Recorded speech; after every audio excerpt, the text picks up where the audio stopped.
यदि आज लक्ष्मी नारायण की हो गई ना तो मैं भूल जाऊंगा कि आप मेरी माता हैं। एक विवाह बंधन केवल इसलिए नहीं कहलाता क्योंकि वो वर और वधू को एक संबंध में जोड़ता है।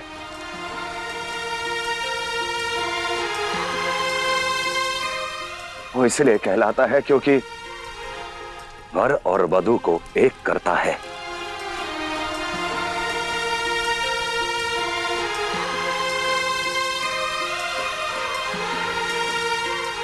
जन्म जन्मांतर तक उन्हें प्रेम की डोर से बांधता है, बांधता है, बांधता है।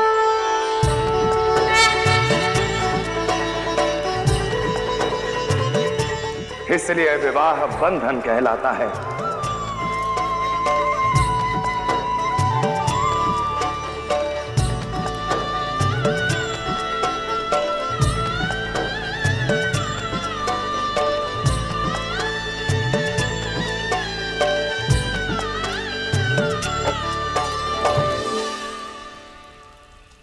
और इस बंधन को सूत्रों से बांधता है ये गठजोड़। इसके धागे बने हैं सुख की कामना से, जिसमें समृद्धि की आस है और संतुलन का निवास है।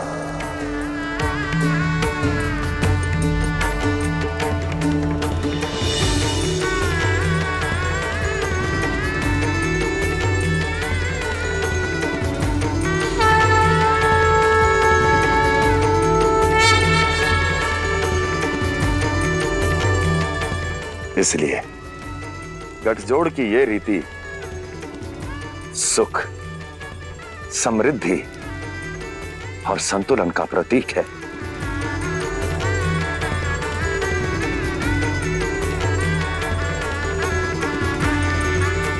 इसलिए ये गठजोड़ अटूट है, प्रबल है। पिताश्री का दिया हुआ ये अस्त्र लेकर मैं यहां से लौटने नहीं आया हूं माता। मैं लक्ष्मी और अपने बीच की दूरी और बैकुंठ की सीमा को तोड़ने आया हूं। श्री का हरि बनने आया हूं मैं माता। अंतिम बार बोल रहा हूं माता, छोड़ दीजिए मेरा हाथ, मुझे विवश मत कीजिए माता कि मैं कोई दुस्साहस कर जाऊं। जाने दीजिए, लक्ष्मी के पास जाने दीजिए मुझे। माता हूं, इसीलिए रोक रही हूं। वैकुंठ पर यह अस्त्र चलाना मूर्खता होगी हयग्रीव। कैसी मूर्खता माता? किसी और के तपोबल और कर्म से अर्जित किए हुए अस्त्र का प्रयोग केवल एक बार किया जा सकता है। ऐसा अस्त्र एक ही बार में अपने लक्ष्य को पूर्ण कर स्वयं नष्ट हो जाता है।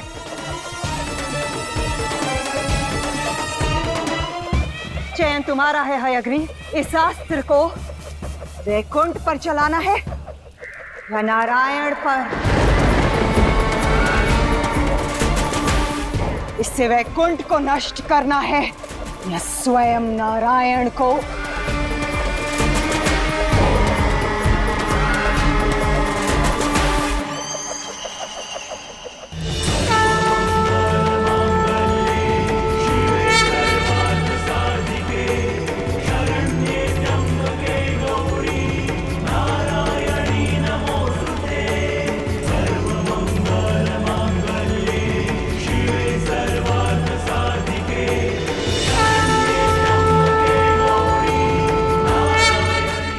महादेव ने इस गठबंधन से हमें एक सूत्र में तो बांध दिया।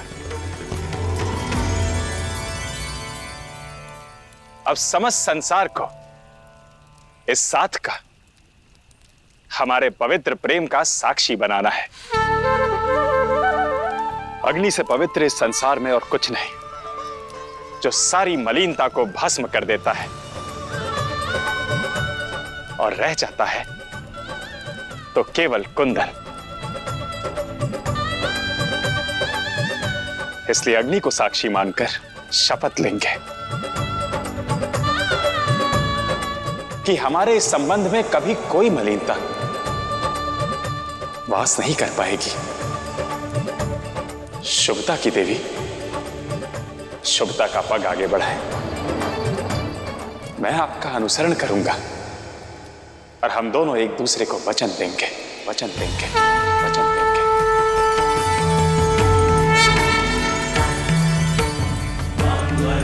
भगवान विष्णु मंगलम गरुड़ध्वज मंगलम पुंडरीकाक्ष मंगलाय तनोहरि मंगलम भगवान विष्णु मंगलम गरुड़ध्वज मंगलम पुंडरीकाक्ष मंगलाय तनोहरि मंगलम पुंडरीकाक्ष मंगलाय तनोहरि। मेरा पहला वचन यह है कि अब से इस जीवन का हर कर्म, हर धर्म अब आपके साथ ही आरंभ होगा और आपके साथ ही संपन्न।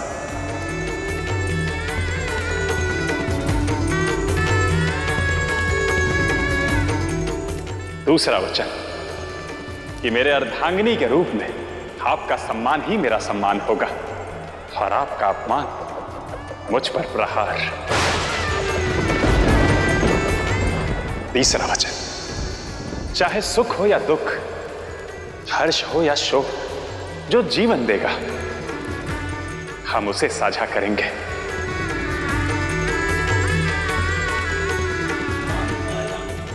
आपकी चिंता मेरी चिंता और मेरा सुख आपका। चौथा वचन, मेरे विश्वास पर आपने मेरे वामांग में प्रवेश किया है, इसलिए चौथा वचन कि अब से आपकी सुरक्षा मेरा दायित्व ही नहीं, मेरा कर्तव्य भी होगा, मेरा कर्तव्य भी होगा, मेरा कर्तव्य भी होगा, मेरा कर्तव्य भी होगा।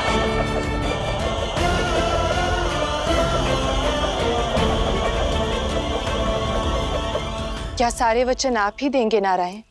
जब बंधन में हम दोनों हैं तो कुछ वचन मैं भी निर्धारित करूंगी।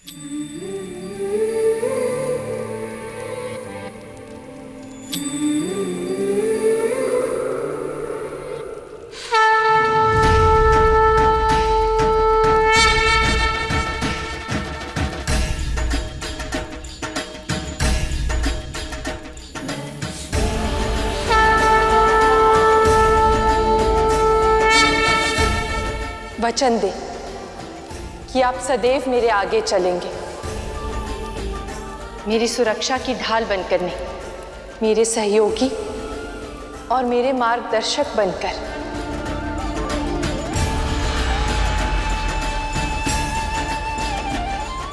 अगला वचन, यदि आप मेरे सम्मान की रक्षा करेंगे तो मैं आपके अपमान का प्रतिकार लूंगी। आपका अपमान यानी मेरा अपमान।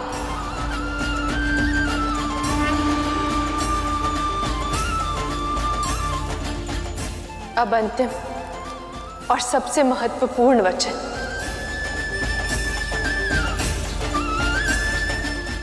धूप छांव के ही भांति जीवन में सुख भी होंगे और दुख भी, प्रेम भी होगा और बाधाएं भी।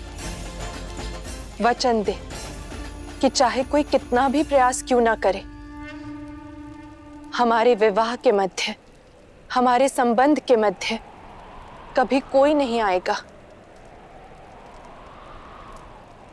कि हमारा संबंध सदैव अटूट रहेगा, अक्षत रहेगा, अनंत रहेगा, अनंत रहेगा, अनंत रहेगा, अनंत रहेगा।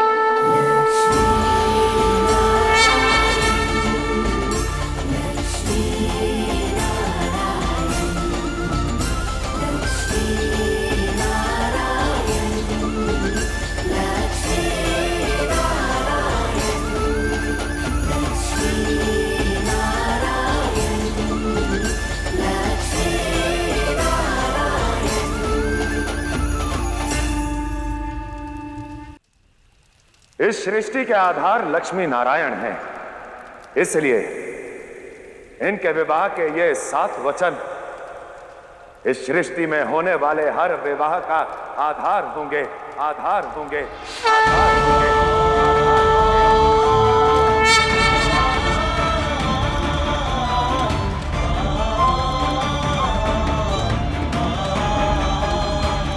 विवाह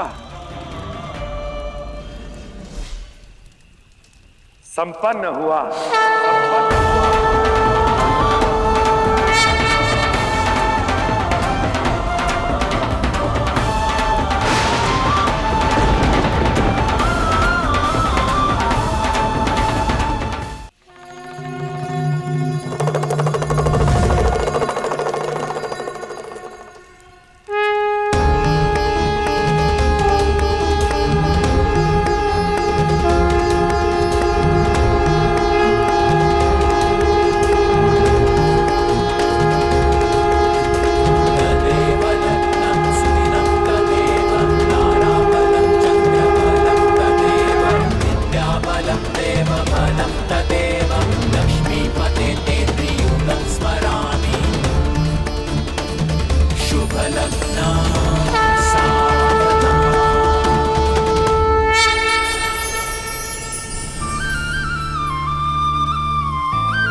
विफलता। कौन है संसार में जो अपने परिश्रम, अपनी लगन का सुफल नहीं भोगना चाहता, किंतु सफलता के पीछे भागते भागते हम विफलता का महत्व ही भूल जाते हैं। भूल जाते हैं कि सफलता हमें शीर्ष तक पहुंचा देती है, किंतु विफलता हमें सीखने की, निरंतर प्रगति करने की राह दिखाती है, अपनी कमियों को दूर करने का अवसर देती है। हम भूल जाते हैं कि सफलता की मिठास तभी अच्छी लगती है जब विफलता की कड़वाहट पहले चखी हो, क्योंकि हर असफलता के बाद किया गया हर प्रयास आपकी सोच को नई दिशा, आपकी दृष्टि को नया दृष्टिकोण और आपके चरित्र को नया चित्रण देता है। स्मरण रहे, विफलता अंत नहीं, आरंभ है। आशा का साथ पाओगे तो सफलता का वैकुंठ पाओगे।